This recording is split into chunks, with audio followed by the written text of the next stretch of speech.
Lighthouses stand alone at the edge of the world, their beams slicing through darkness to guide sailors home. But inside those isolated towers, the keepers faced months of solitude, haunted by the relentless sea and their own thoughts. Some say the tragedies and mysteries these towers have witnessed linger within their walls, turning loneliness into something far more sinister. Tonight, I'll share 3 chilling tales from these lonely sentinels, stories that might make you think twice about the light on a distant shore. My first story comes from my cousin Leo, a seasoned Coast Guardsman with a reputation for keeping his cool in the most challenging situations. Leo has spent years patrolling the rugged coastlines of Maine, braving storms and isolation that would make most people uneasy. He's the kind of man who's seen it all, or so he thought. One autumn, Leo was assigned to the remote Matinicus Rock Lighthouse, a lonely outpost perched on a jagged island miles from the nearest town. The lighthouse stands as a solitary sentinel, battered by wind and waves, its beacon a lifeline for passing ships. For generations, it's been a place of both refuge and mystery, with stories whispered among the Coast Guard about strange happenings and unexplained events. Leo and his partner Sam were sent there for what was supposed to be a routine maintenance trip. The assignment sounded simple: check the beacon, repair any damage, and ensure the lighthouse was ready for the coming winter storms. But as soon as they arrived, the sense of isolation was overwhelming. The island was nothing but rock, sea, and sky. No other souls for miles, just the endless crash of waves and the mournful call of distant gulls. For the first few nights, everything went according to plan. The men settled into a routine, checking the machinery and keeping watch as the sun dipped below the horizon. But on the 4th night, something went wrong. The powerful beam of the lighthouse, which had cut through the darkness every night, suddenly flickered and died, plunging the island into an unnatural blackness. When Leo and Sam investigated, they discovered the cause. A soaked, rotting piece of an old coat had somehow become jammed in the gears that powered the beacon. The fabric was waterlogged and smelled of salt and decay, as if it had been lost at sea for years. What made it even stranger was that the lantern room was always locked, and only Leo and Sam had the keys. They cleared the obstruction and restored the light, but the next night, the beacon failed again. This time, they found a red scarf tangled in the machinery and crusted with barnacles and seaweed. The scarf looked ancient, as if it had been dredged from the ocean floor. Neither man could explain how it had gotten there, or why it seemed to carry the chill of the deep sea with it. With each new incident, the atmosphere inside the lighthouse grew heavier. The isolation that had once felt peaceful now seemed oppressive, and the line between reality and nightmare began to blur. Leo and Sam started to question their own senses, wondering if the island itself was playing tricks on them, or if something far more sinister was at work.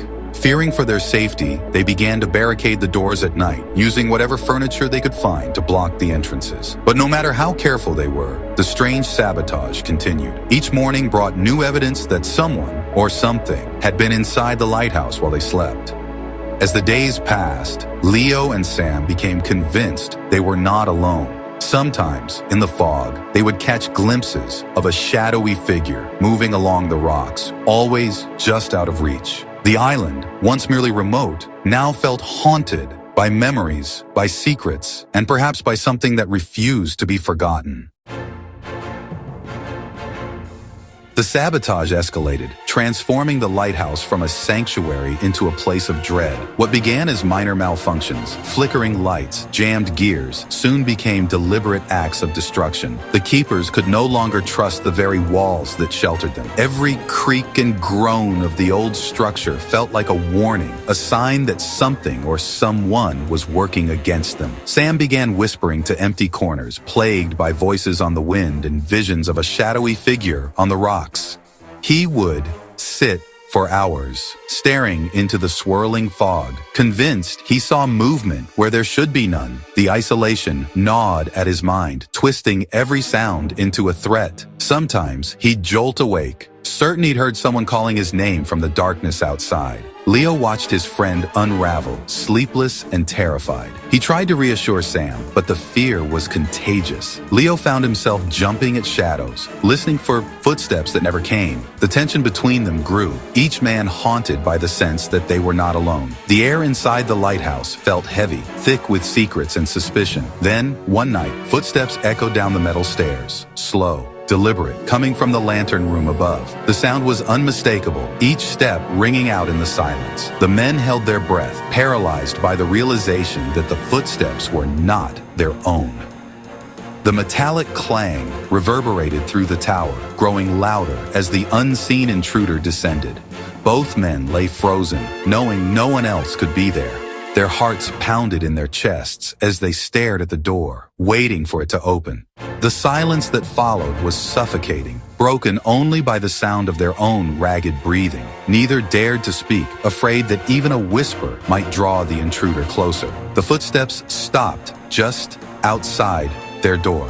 For a moment, time seemed to stand still. A shadow lingered beneath the crack, unmoving, as if whoever or whatever stood there was listening, waiting. The men clung to each other, desperate for morning light. The next day, Sam insisted he'd seen a hand emerge from the wall. His voice shook as he described pale fingers reaching through solid stone, grasping for him in the night. Leo tried to dismiss it as a nightmare, but the fear in Sam's eyes was real. The boundary between reality and hallucination was blurring, and both men felt it slipping away. The island's isolation had become a living nightmare. The endless fog, the relentless wind, and the ever-present sense of being watched wore them down. Every day felt longer than the last, and the hope of rescue faded with each passing hour. The lighthouse, once a symbol of safety, now felt like a prison. They knew they had to escape. Driven by terror and desperation, they made a plan to flee the island at first light. As they gathered their few belongings, the sense of being hunted never left them. With every step toward the boat, they wondered if the unseen intruder would let them go, or if the nightmare was only just beginning. On the 11th night, the beacon failed again. This time, the lantern room door stood open and the light bulb was unscrewed, placed neatly on the floor. Sam, pale and shaking, whispered about a hand reaching from the wall. Leo called for evacuation, claiming a critical failure. When the rescue boat arrived, the captain asked who'd made the second panicked distress call, one Leo never placed. Sam left the Coast Guard soon after. Leo refuses to speak of Matnicus Rock. Some mysteries are better left unsolved. My second story is more modern, a midnight trip to Montauk Point Lighthouse during the COVID lockdowns. My friend Maya and I snuck onto the cliff walk, the world silent except for crashing waves. The thrill of adventure quickly turned to unease when we noticed a hooded man watching us from the rocks.